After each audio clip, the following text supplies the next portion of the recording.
Okay, I'd like to welcome everyone to the American Club's annual Loss Prevention Partnership Seminar, this year being done virtually. It is the era of viruses. My name is Richard Swan. I'm the Global Business Development Administrator, and I would like to welcome you.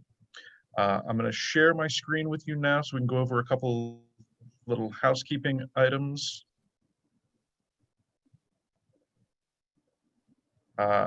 Attendee microphones and cameras are going to be disabled until the Q&A session at the end of the webinar.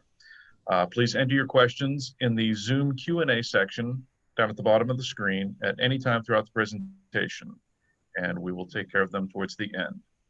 A PDF copy of this webinar's presentations and accompanying materials will be distributed to participants as part of a follow-up email along with a brief questionnaire, which we hope that you will take the time to fill out. It will be brief. Today's webinar is being recorded and will be made available on the club's YouTube channel. Please allow for about a day or so for us to get all of that together and get it sent out to all of you. I would like to introduce our moderator for today, Dr. William Moore. He is a Senior Vice President at Shipowners Claims Bureau and the Global Loss Prevention Director. And without further ado, Dr. Moore. Thank you, Richard. And again, welcome all to this afternoon's session of our two-part webinar on the era of viruses. This morning we dealt with in detail COVID-19, and we'll continue to do so as things move forward. We will be having a the recording of that particular presentation for any of you who may be interested will be posted soon the links will be posted soon via our website. It will be on YouTube, and we will gladly share that with you in the follow-up email that we will send at the end with links to all relevant documents and presentations that you will be shown today, as well as any relevant documents associated with the cybersecurity that have been produced by the club. There are a couple of those documents we've done jointly with Dr. Hackney and Mr. Bramson from our friends here at ABS Group. And I would first of all just like to note all of the presenters, and then I will hand off for some brief points that I think that Boreana would like to make, and then we will follow by Mr. Bramson. But anyway, our speakers today, and you would have received the flyer during your when you registered for this webinar, received the flyer that gives detailed backgrounds of all the speakers today. But I would just like to introduce them by name and title. First of all will be Mr. Ian Bramson, who's Global Head of Cybersecurity at ABS Group. And he will be followed in presentation with some excellent case studies. With some excellent hacking case studies. Dr. Dennis Hackney, who is the head of Cyber Solutions Development for ABS Group. And then we will follow with Muge Amber Kontakis, who's Vice President and Global FD&D Manager and Counsel with the Shipowners Claims Bureau, managers of the American Club. And we will start with, just real briefly, I think we'll start with Boreana next. Boreana Farrar, who is the Vice President, Senior Claims Executive, and Business Development Director for Americas here in the US. And just to let her give you a few opening comments about the American Club before we move on to Ian. Thank you. Good afternoon, everyone. And for those of you who saw me this morning, forgive me for giving a summary of the American Club one more time, but it's a pleasure to have you today. American P&I Club is the only club located in the Americas with offices located globally around the world. London, Piraeus, Shanghai, Hong Kong, and importantly in the Americas, Houston, the only P&I club with an office in Houston and presence in the Gulf. We are more than 100 years old. I would like to think we don't look older than 29, now on the screen maybe 26. But we offer extensive expertise of our people, our licensed lawyers, surveyors, captains, wide across the industry. Our staff speaks more than 16 languages, and we are available 24/7 for everyone. With that, I'll give the floor back to Dr. Bill Moore, and please enjoy that session. Thank you. Thank you, Boriana. And Ian, we leave the floor to you. And we'll give the floor to our friends at ABS for the next presentation, as well as an introduction by Mr. Bramson. Thank you. Well, thank you, Bill, and thank you to all American Club. We very much value our collaboration with the American Club, working with you for months now. Been working with you for a number of months now to really spread the awareness and understanding about cybersecurity and its impact on maritime, particularly the maritime operations and maritime safety. And that's what we're going to focus in on today. We thought that what we would do today is take it from a hacker's perspective, put our hacker hats on, if you will, and walk through a couple of scenarios, and Dr. Hackney is going to do that in just a second, and walk through a couple of scenarios. But what we really want everyone to understand is not just the scenarios themselves, but some of the understandings and lessons in there that you can pull out, some of the ways that you can secure yourself, some of the ways you can get your arms around the cybersecurity challenges that are out there. And really overall, the big point we want everyone to take away is that cybersecurity, particularly on the operational technology side, is here to stay. It's going to be a risk management challenge for everyone, and it's going to increase over time, not decrease, as connectivity increases over time. And it is a business imperative now, just like every other type of risk management. It's nothing to fear. There's lots of things you can do about it. And you'll see today, just again, taking that hacker's perspective, what kind of vulnerabilities are out there. What we want to have everyone walk out with is a thought of, what can I do about it? How can I start putting the actual controls in place to reduce my risk? So Dennis, I'm going to pass it over to you to walk through the scenarios and put your, like I said, you put your hacker hat on, and why don't you take it away? Thanks, Ian. Can you see the presentation? Yes. Okay, I've got some positive nods. Zoom doesn't give you the green border on the screen that has the presentation, so I just wanted to confirm. So we're going to go over a couple of vessel scenarios, cybersecurity scenarios today. One of them involves the dynamic positioning system. One of them involves a ballast control system. As Dr. Moore had said, my name is Dennis Hackney. So I'm going to be putting like a kind of a hacker's hat on, and use some information that we see all the time, based off of information that we see all the time on vessels, but also some information that we've seen on the web as far as where some of the vulnerabilities and some of the ideas around hacking these systems could actually present themselves. So without further ado, I'm going to talk a little bit about the first scenario. So just as an overview, I think we might have sent this out already. What we're going to talk about is a support vessel. This one's like an offshore support vessel. You can look at it like a supply vessel that has a dynamic positioning system. And in this scenario, the dynamic positioning system is compromised, and it actually results in a physical event. So as we talk through that, it's going to go into a little bit of a technical detail. If you want to challenge any of it, if you have any questions about it as you go, please feel free to send questions over in the chat, and we'll get to them after we finish. So the importance of the dynamic positioning and the current state of dynamic positioning is well known in the industry. There are different classifications of DP systems, and after a physical event that occurred, not related to cyber, but a safety event that occurred based off of an inadequate DP system and also inadequate DP procedures, it has been recommended that you have at least a DP2, which means you have to have at least a redundant dynamic positioning control system. on your vessel. And you can see that this is very important. It was actually released in in the Gulf of Mexico by the U.S. Coast Guard and BSEE, so the Bureau of Safety and Environmental Enforcement. So let's talk a little bit about what the DP system does and how it works. It can work as a fully automated system, which means a closed loop system takes in sensor inputs, different types of sensor signal inputs, and then it controls different types of physical elements on the vessel.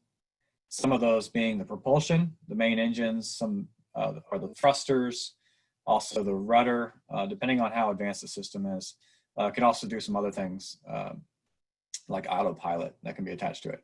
But in this case, what we're looking at is which components of this system are actually computer enabled and can be affected by a cyber event. And so for our example here, we say, based off of that joint safety announcement in 2015 from BSEE and U.S. Coast Guard, every one of these DP systems on these support vessels should be at least a DP2, which means they're redundant.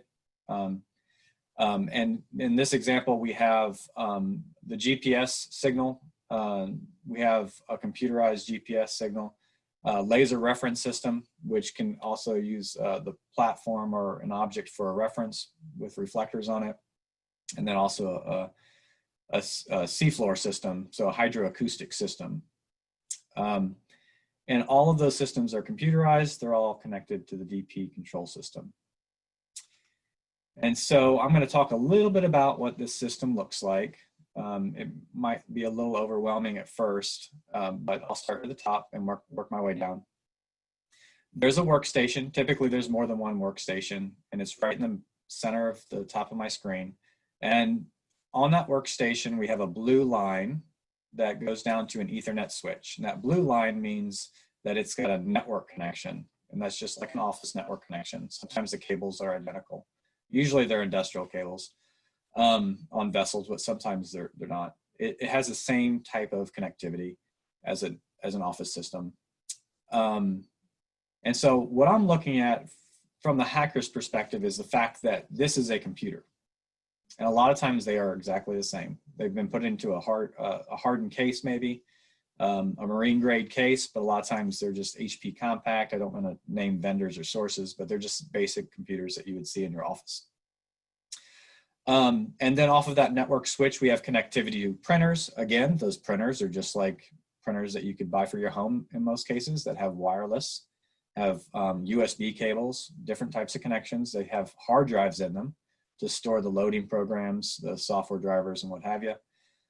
Also, we have a DP sensor unit, which this is a programmable logic controller that's in the middle of the screen, and a DP control unit, which is another PLC. Now, the sensor unit receives the serial data signals from the GPS system, from the hydroacoustic system, from the laser reference system, and others. Whereas the DP control unit actually sends out signals. Usually that's connected to like a CAN bus, but it sends out signals to the control systems for the thrusters and for the rudder, the steering control, and for the main engine or the propulsion. Typically, there's also a connection that goes to power management. Usually that's just for reference. Obviously, you need to know if your power is stable so the DP will work properly, and it's all basically used for alarm and reporting. But also there could be some control there, but we're not really focused on the control there. Now, at the very top, you'll see there's a box that looks like it has the exact same identical picture of a system in it. And that exact same system is just the redundant aspect of it. With a DPS2 system, you're going to have double everything so that you have redundancy in control and equipment. Now, however, what I want to point out as we go through this is that even though it's redundant with regards to being available, in a cyber event, that redundancy doesn't protect the other system. So without having some kind of separation, a firewall or a boundary there, a protective type boundary there, anything that infects the workstation on system number 1 is going to affect the workstation on system number 2, and then everything else. So I'm going to talk through the event. And there will be some animation here, so pay attention to what takes place, but I'll also talk through it and then you'll see what can happen. At the very beginning, that workstation has most of the administrative tools on it for making program and system updates to the DP system. A trusted support person, it could be internal, external, what have you, updates that system with a USB drive. So that USB is plugged in. Now what happens is, in this scenario, that USB drive wasn't scanned for viruses beforehand. So a simple virus that could have been in the wild for years even was installed on that system. And this virus was a botnet. And so with a botnet, what happens is it's something that spreads like a worm. A worm spreads through the network. So now that workstation essentially becomes a zombie it's called a zombie workstation. It becomes a botnet host. It's going to now spread the botnet to other workstations. Usually these viruses are designed to collect information and then report them back to what's called a command and control. Now in this instant, it doesn't have to, because it's just on the workstation, and it could have been actually working on the vendor's laptop or whoever else used it beforehand, and it could be reporting back on that station, but it has an adverse effect on this system as well, even though it's not reporting back. If it's connected, that's even worse. Now, what happens is this red line goes out, it's hitting everything on that Ethernet network. And so it instantly connects to this DP sensor unit, and it disrupts the communication from the sensors. So you'll see I have a dot-dash line coming from all the sensors. And so now that signal is disrupted. This could all happen within seconds. What happened was the botnet actually made a network call. And the reason it did was because it's on a timer basis. Whoever programmed it said, I want you to make a call out every 30 minutes, let's say. Or every time something's triggered. In this case, we'll just say it was a timer basis. Not only are those sensors disrupted, but that entire redundant system is infected. It's all doing the exact same thing. It's all not performing correctly. Now, you'll notice that as it spreads through the control unit, it could happen in a second. Because those systems aren't designed for network packet storms, or even in a lot of cases, network scans, those systems can misinterpret that network call out as something that's a control signal. And that control signal tells the propeller to, or the main engine to spin up, or tells the rudder to turn right, or tells the thruster to engage, whatever the case may be. What happens is, because this occurred during a station keeping event, it actually could result in a physical event, loss of control of the vessel. There's nothing right now in this system, and we see this a lot in what we do in the real world, that's preventing this from happening. It could have started with basic scanning the USB drive before it was plugged into the workstation, cyber hygiene practices, all the way to having some kind of procedure or process in place to make sure that that never made it into the PC before it was installed. Then there are also other things that can be done. Antivirus can be installed in the system. That could be updated. A lot of times that catches it. Also, there could be some protective devices, intrusion protection.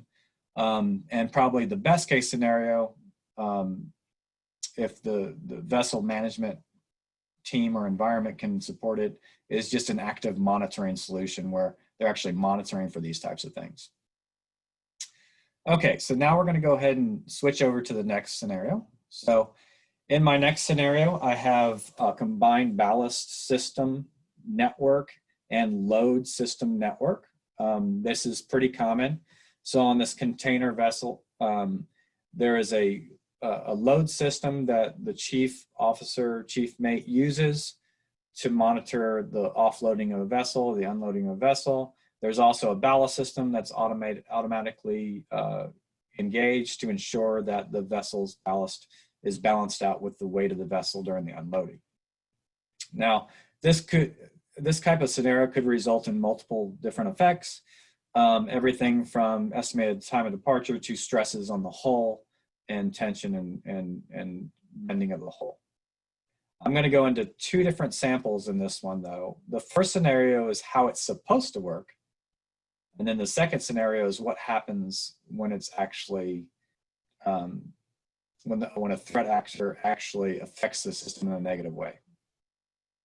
So what you'll notice is I have the exact same vessel in three different ways. One's a picture of the vessel right next to land. One's a picture of the vessel in the middle, which is supposed to be the actual vessel. I have a ballast control workstation, a load planning workstation, and then I have the 3D, we'll call it 3D image of the ballast control workstation screen of the vessel at the bottom. So the vessel at the bottom should match the vessel in the middle of the top. So as the cargo is unloaded, you can see the cargo is unloaded.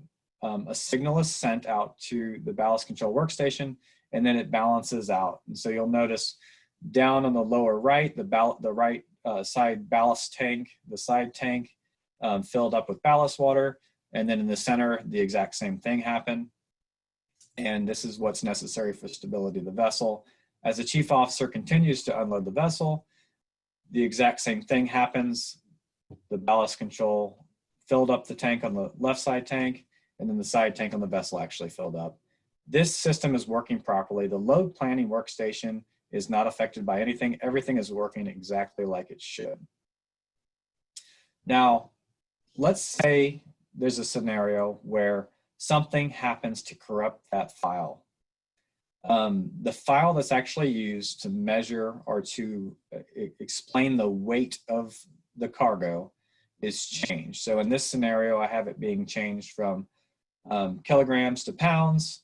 This is a kind of a common theoretical hack. What could take place is the files that are being used in these systems and the loading systems are in an open text format, which means even though they could be a markup language or something like that, they're not encrypted. They're not in a form that's a binary that takes special software to open. These files can literally be read by Notepad in most scenarios, which is just a basic Windows Word editor. And a threat actor actually compromises the business IT email system, which is used to transfer the files. So the shore side actually has the file. They email the file out. The ship receives the file, and that's how they get the updates to the file. And then they transfer the file. So the email server is separate. However, they do transfer the file from their PC or workstation that has the email to the load planning workstation. The threat actor looks for these types of files in the email. He or she is hacked into the system. They're looking at the email. They find traffic that says, oh, this is an ED file. Once they find this file, they do a quick little search and replace, and then they retransmit it right out as if it never happened. The officer never realizes that there was a delay. This could all happen in minutes. Sometimes when you send an email, you say, okay, I'm waiting for it. Sometimes it comes through instantly. Sometimes it comes through in 5 minutes. You don't think anything's happening. In this case, there was actually a man-in-the-middle attack, and they modified the file. So it looks almost exactly the same, but this is our cyber event. And so we're gonna have to pay attention to the images to see exactly what takes place. But the cargo's offloaded and the ballasting occurs. Everything looks almost identical. You'll notice that that first tank fills up. It looks almost the same. At this point, there's no indication that there's any issue whatsoever. So the chief officer says, okay, everything's good, let's continue. Now the ballast rate is actually calculated correctly. However, it's looking at the wrong amounts. So, you know, going from a kilogram to a pound changes things immensely. So when it says, hey, I'm filling up this tank, the tank's not actually filling up properly. And now the system's actually compromised. The vessel's actually prone to have some kind of a physical effect. And so you can see I've got my water line and there's torsional stresses on the vessel and different things with regards to that. Now, again, if you have any questions or comments, please post them in the window. Any different ideas, anything that you would like to share, any specifics that you're looking for with regards to that, I'd be happy to answer them. Without further ado, that's everything that we have for our scenarios. So I'll hand it back over to Dr. Moore and leave it there. Thank you, Dennis, for that excellent presentation. We'll come back with a couple questions at the end because, you know, it kind of sends a chill up my spine seeing just how easy it is to get into some of these systems, and I'd like to address that with you at the end.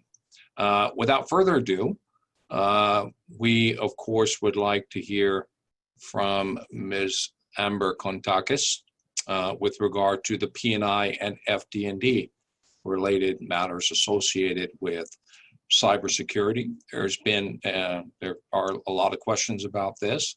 Really, to what degree are cyber breaches and the like covered? And I think that Muge is by far the best person to articulate this to us. Oh. And so we look forward to her presentation. Thank you Please. very much, Bill. Thank you. Good afternoon. I'm going to, as Bill Moore mentioned, I'm going to address cybersecurity issues with the perspective of P&I and FD&D insurance.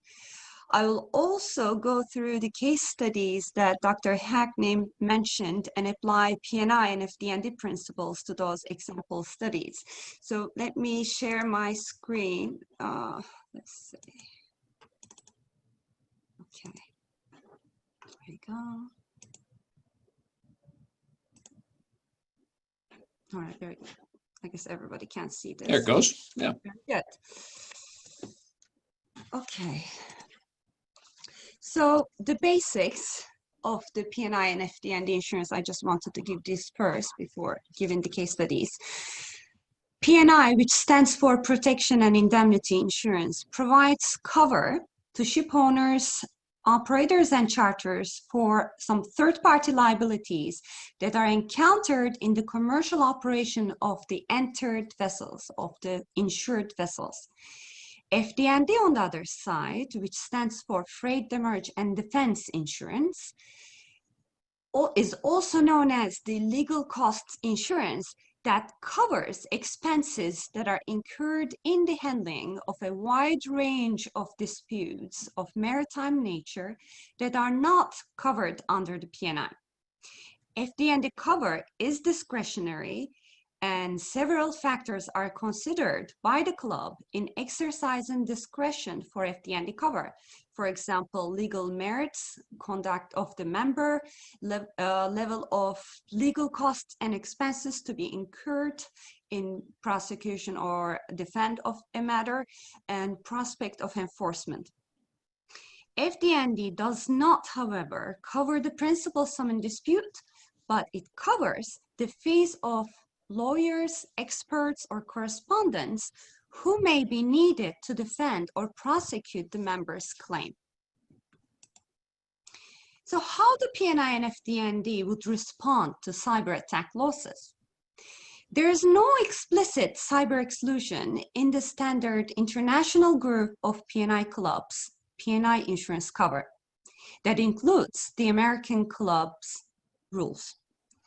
Act of war or terrorism-related incidents, however, are not covered under the standard P&I insurance. There is a separate excess P&I insurance for that. Claims resulting from crew negligence or act of sabotage by a disgruntled former employee are covered.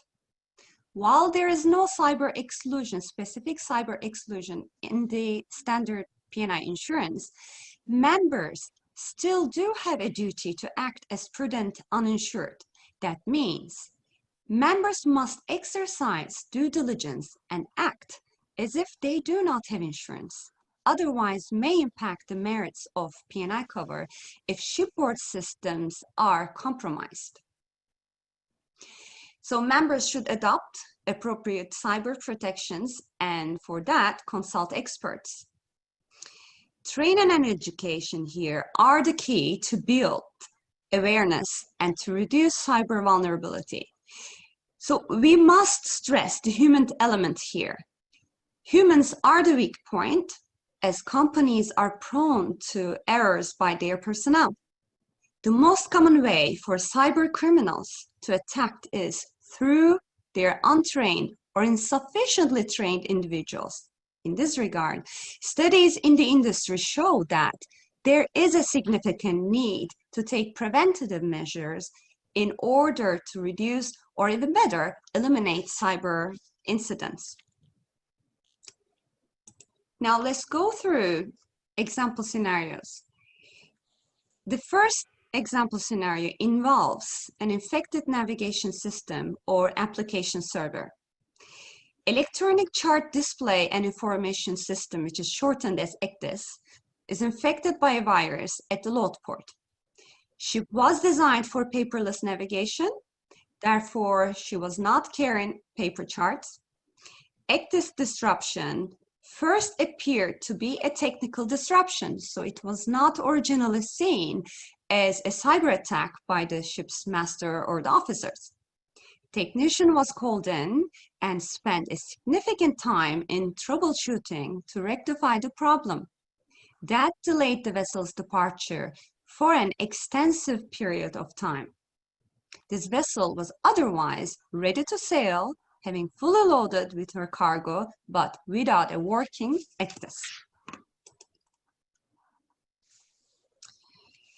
Now, imagine that this vessel was on New York Produce Exchange form time charter with an unamended clause 15 saying, in the event of loss of time from breakdown or damages to the machinery or equipment, or by any other cause preventing the full working of the vessel, the payment of hire shall cease for the time thereby lost.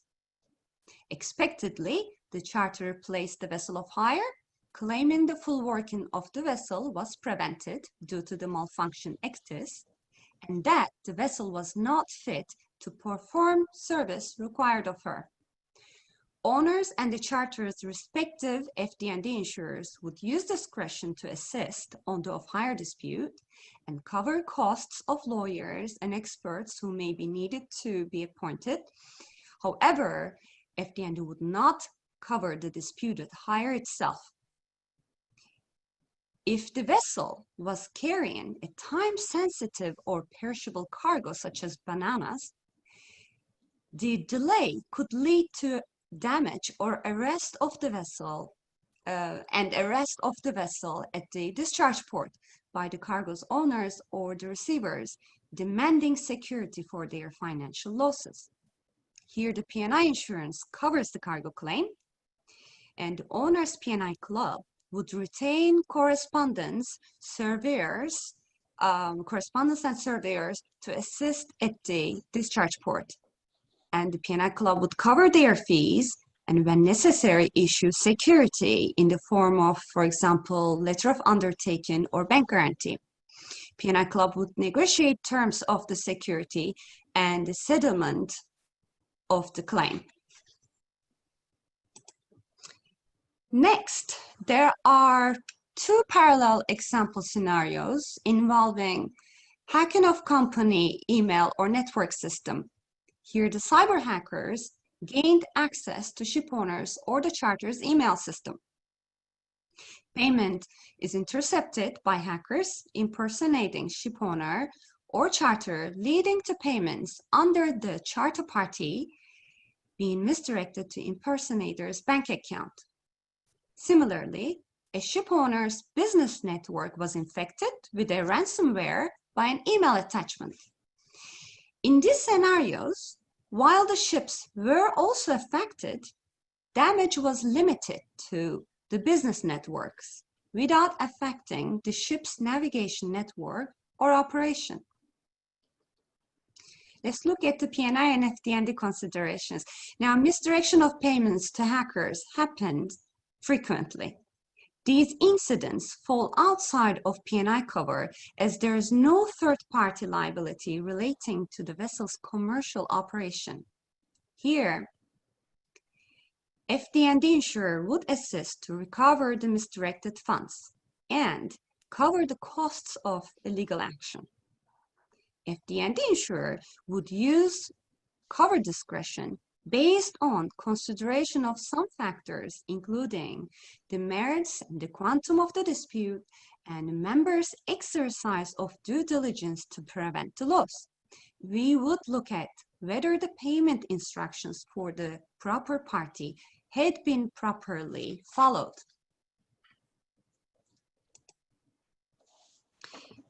In the next scenario, a malware that was mistakenly installed by a seafarer with a USB stick, which consequently interfered with a major support system such as navigation or machinery.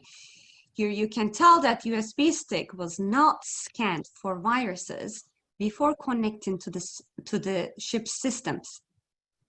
Now, crew negligence is explicitly covered under the P&I rules.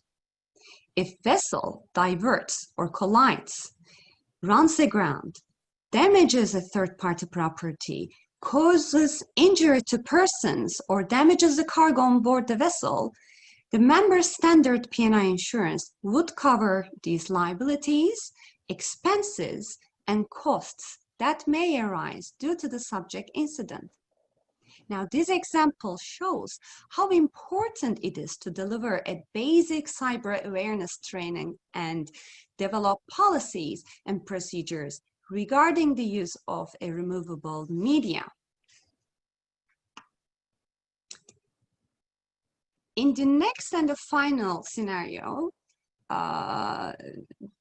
we have a more serious scenario here, a little horrifying actually.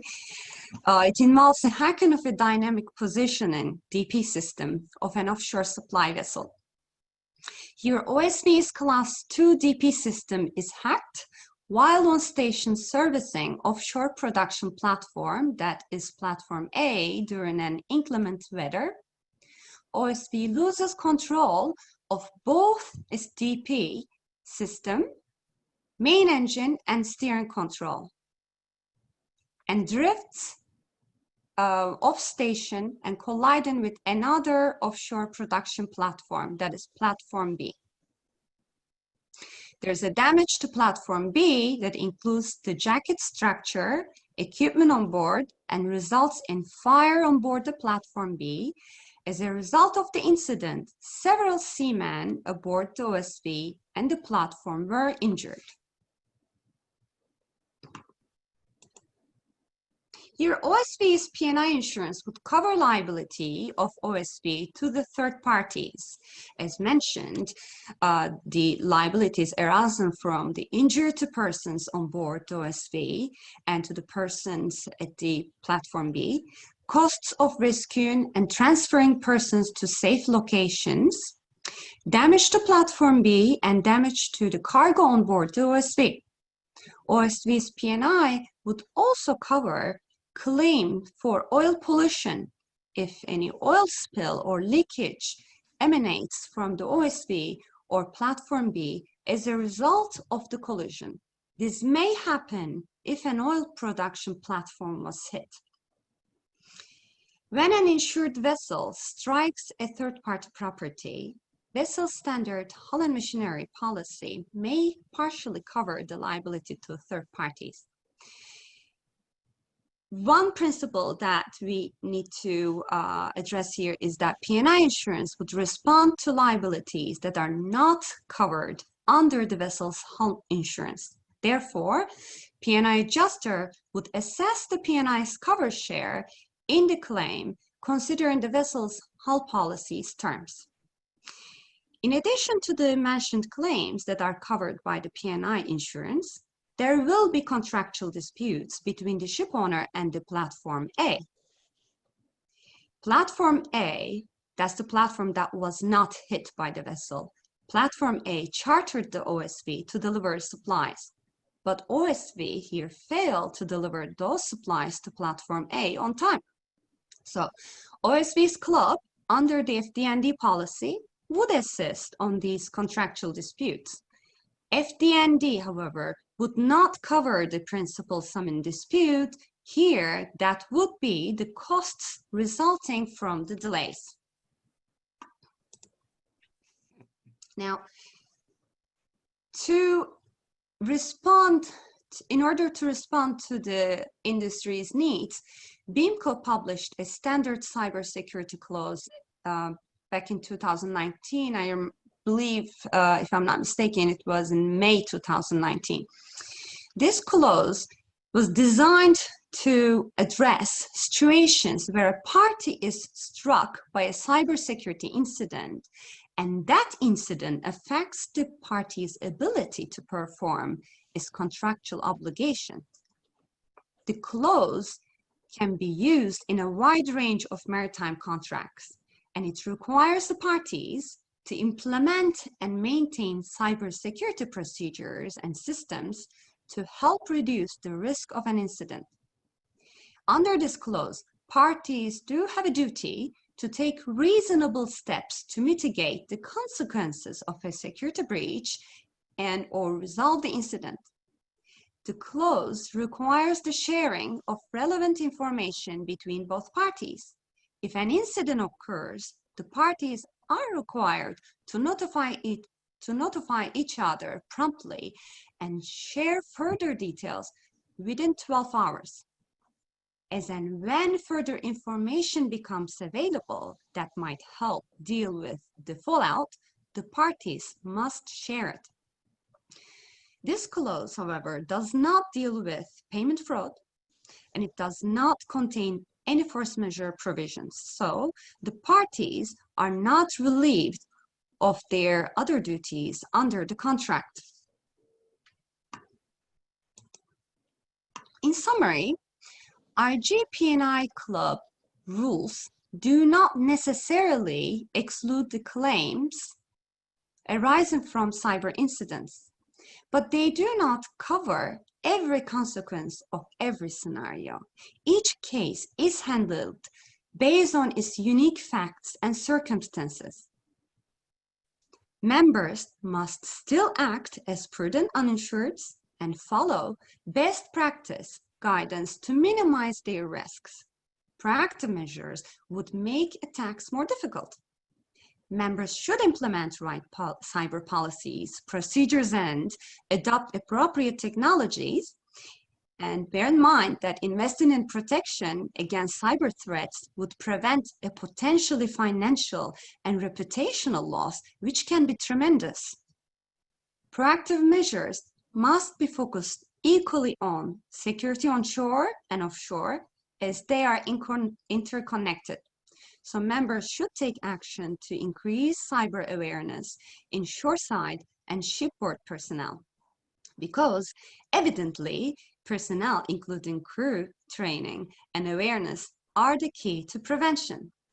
For that, we recommend following the industry and regulatory guidelines. American Club continuously stays on top of the industry news and regulations, advises and alerts the members as necessary, because our goal is assisting and protecting our members at large. On that note, we wish you all to stay cyber safe. Thank you for listening. Thanks, Muge, for that excellent presentation. I'm going to come back some questions for you at the end. That Platform A, Platform B, OSV case sounds like it could get complicated very quickly and very soon. So that was very interesting case, and thank you for your presentation. Thank you. That I hope clarifies some matters associated with cybersecurity as relates to both FD&D and P&I. As you heard, you may have all heard recently, the IMO as well as CMA, CGM have both been hacked. The big container company, CMA, basically hacks very similarly to what Maersk had been hacked, or similar to what similar scenario as that. I think with a ransomware, and they're still working out their issues. I heard the IMO as of this morning seems to have worked through some of their basic problems in their hack. But just on a final note, I'd just like to make a few points on our loss prevention initiatives with regard to cybersecurity. We have not, began this process some time ago. Ms. Centeno, who's actually on the line and we're missing today, she is now performing her civic duty, her patriotic duty. She is very much involved in helping us develop our one of our comic books. And I will mention the various items now that we have on cybersecurity, and we plan to continue moving forward on. Let's see here. Do you want to leave and join? No, I don't want to leave the meeting. I want to share my, can everyone see my screen? Okay, thank you. I want to get rid of that though. Cancel. Why is it not? Oh, there we go. Apologies. Okay. As we've been talking about today with regard to cybersecurity, as it affects our industry, it has various direct effects on hacking that Dr. Hackney talked about today. There are charter disputes, FD&D. There's various guidance. There's the forthcoming new requirements under the ISM code with regard to, that's not, well, actually it's not a requirement, it's not mandatory, but at this point in time it is recommendatory, addressing cyber risks within the safety management system. That begins in 2020, January 2020. And we do have some matters related to cyber that need to be further addressed and bring attention to. So I would just like to just say what the American Club has done to start here in the middle. As I mentioned, Ms. Centeno, who's on the line with us today, although she's not a speaker, she's in Bahrain, and Lieutenant Commander in the Navy. We welcome her to the session. But she was very much involved in developing our first comic book. I'm sorry, our comic book on the subject on cyber awareness.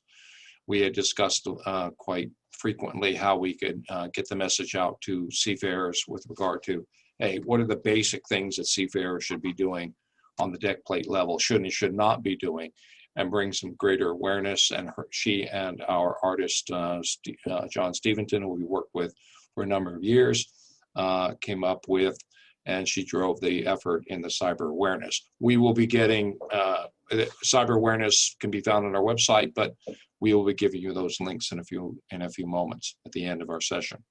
Or I'm sorry, we will be distributing by email with our questionnaire and providing that information. Sorry for that correction. But the cyber awareness document in the middle is has a couple of bookends there. And those bookends are due to joint efforts between Ian Bramson and his team at ABS Group, ABS Consulting, starting with the primer on IMO cyber risk management guidelines, which is primarily, most of that effort was performed by ABS and done a fabulous job at really bringing everybody's attention to what's coming as of 1st of January 2021.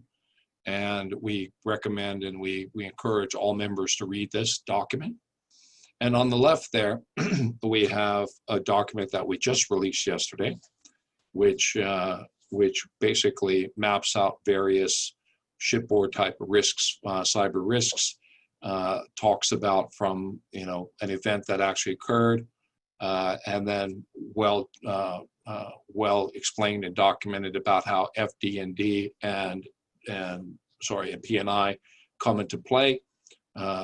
And that is very much along the lines, very similar to the presentation that Muge just gave moments ago, but more in writing and some slightly different cases.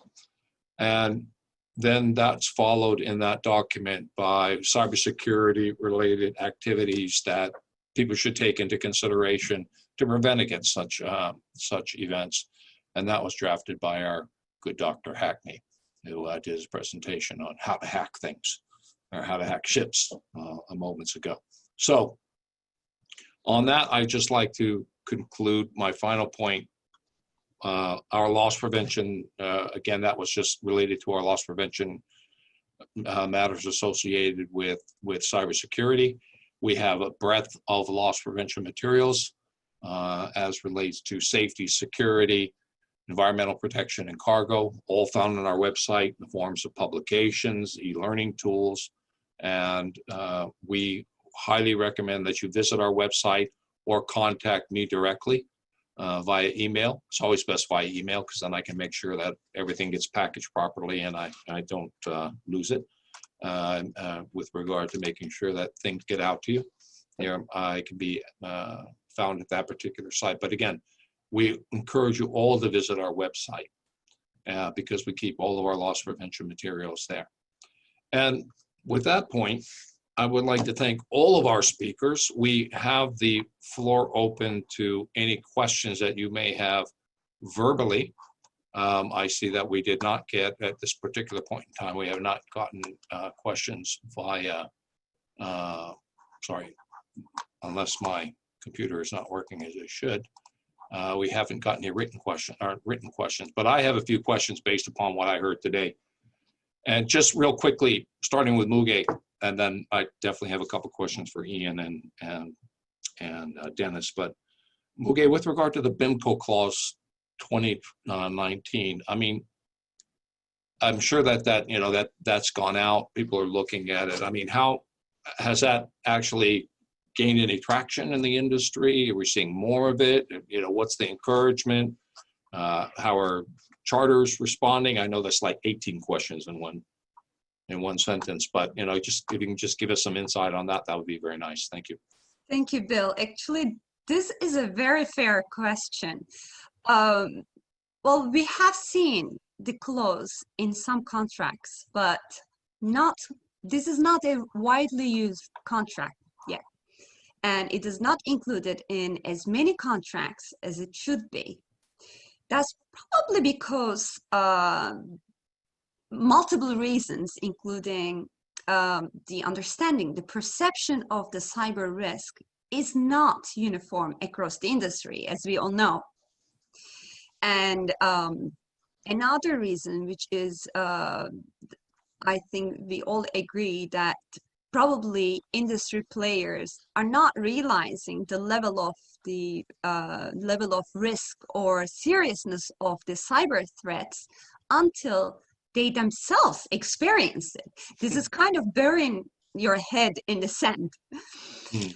And another reason might be that, so remember, this clause is relatively new. It was published in mid-2019. So contracts predating the publication of the clause were not amended in a way to insert the new cyber clause, because this is not an issue unless one of the parties in the past had experienced a cyber attack. This is not a crucial issue for them to amend or demand amendment of a contract. And there are a lot of contracts predate 2019 or mid-2019. And performance might be not even due yet or due just around this time. So I think that's the reason of this clause not being widely popularly used yet, but it's going to take some time. It's going to take some time. Thank you, Muge, which leads me into that question for Ian. You know, Muge just mentioned with regard to its, you know, issue of experience with cyber attacks and the like. And, you know, we'd like to hear a little bit more from you. I mean, as you're out there promoting your activities within the ABS group on cybersecurity. I mean, what's really piquing ship owners' attentions when you're talking about this? Where do you see the eyebrow go up and say, let's have a discussion about this? Very curious, and you know, your experience with that so far. Sure. Well, what's happening now is a convergence of different factors that are driving discussions. And what I mean by that is you have different kinds of pressures hitting ship owners at the same time. So one of them is the rise in the frequency and the potency of attacks. So you have to understand that Industrial cyber is new for everybody. It's new for the bad guys trying to figure out how to get into those systems. It's new for the good guys to figure out how to protect them. So you've got a lot of different kind of activity happening. But as more of these pieces get hit, as you see things in the news from, let's say, IMO getting hit, or if you see something else out there, that's getting the attention of senior management. Usually with our customers, boards of directors, it's a top 3 to 5 priority now. A lot of that's based on unknowns. What does that mean for us? How does that go? Where do we go next? And so there's a lot more questions than, let's say, anything else, even concerns. It's more of, I don't even know how to get my arms around this. Secondly, you got the regulatory, right? And we see that with IMO increasing. But if you look at adjacent industries like power and gas, you can see how that is going to keep, that trend is going to keep going. You have NAVIC, you've got other areas of indicators that are out there in the market that the regulatory environment is going to get more and more stringent. So that's putting a secondary pressure. The last piece there is we're seeing a lot is digitalization. And there's a big push out there to get more connected, to get understanding, to get big data, to get monitoring, to get real time, to get remote, autonomous. These are all kinds of words that we're hearing more and more often. Mm-hmm. And connectivity is not going to go down, it's going to go up, which means the attack surface, that's the ways bad guys can get in, expands. And so those 3 areas are pushing pieces together and driving a lot of conversation. The challenge, though, is understanding where to have it, what to do next. How do you start getting the arms around? The kind of questions are now is, where do we begin, right? What is my real exposure? What can they really attack?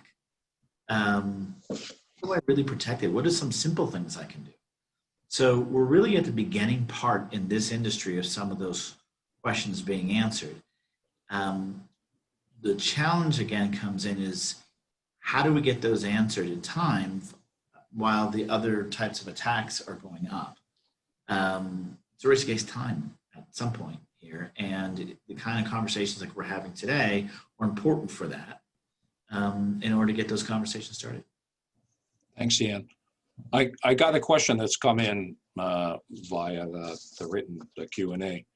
And I do recall when you're doing a presentation last year, maybe it was year before, for the American Institute of Marine Underwriters, about, have there been any particular cases or systems that have failed for one reason or another? And I do recall a case that you guys told us about a DP system that had failed, and they had a diver in the water, drag the diver along. Yeah, so I mean, these cases do happen. So do you recall that, or that incident? Because we have a question on that from one of our participants. So there's a number of instances. So the question is there, what kind of attacks are happening, and then what do we do about them, right? And one of the problems with cybersecurity is that there's not a mandatory, no mandate to report it. So what you're getting are individual discussions that we're having with customers. And you'll get some of the larger ones or some of the more broad-based ones in the news, but a lot of those are in IT systems versus OT systems, et cetera. Where you're getting some of these pieces, you'll see it around, and again, those are individual discussions that we often don't privy to talk about. But they are happening out there in the different elements. I don't want to make it sound like there's this massive wave that they're all coming in this second. It's building, that momentum is building. They're filling the space. They're understanding that there's these attack vectors that get in. We know because we do our own white hacking, which is penetration testing, where in a matter of minutes, you can get full control of a system. And you can cause a lot of damage, or you can wait there very quietly for a very long time. We call it persistent threats. But as far as the specifics, we don't. We've had some in some of our presentations and elements. I don't want to touch on too many as we go on here. They are happening, and they will become more as mandates to report come out. They'll come out more. Okay. Thank you, Ian. Appreciate that. Dennis, Ian just mentioned, the whole concept of penetration testing and the like. I'm sure that, you know, you at the individual level, I'm sure sometimes they like to, you know, throw their chest out and say, well, our system's perfect. So, you know, show me how you might hack into our system. Have you done these types of things with a couple of ship owners and got their attention, just how easy it was to get in, and let them know how easy it was to get in?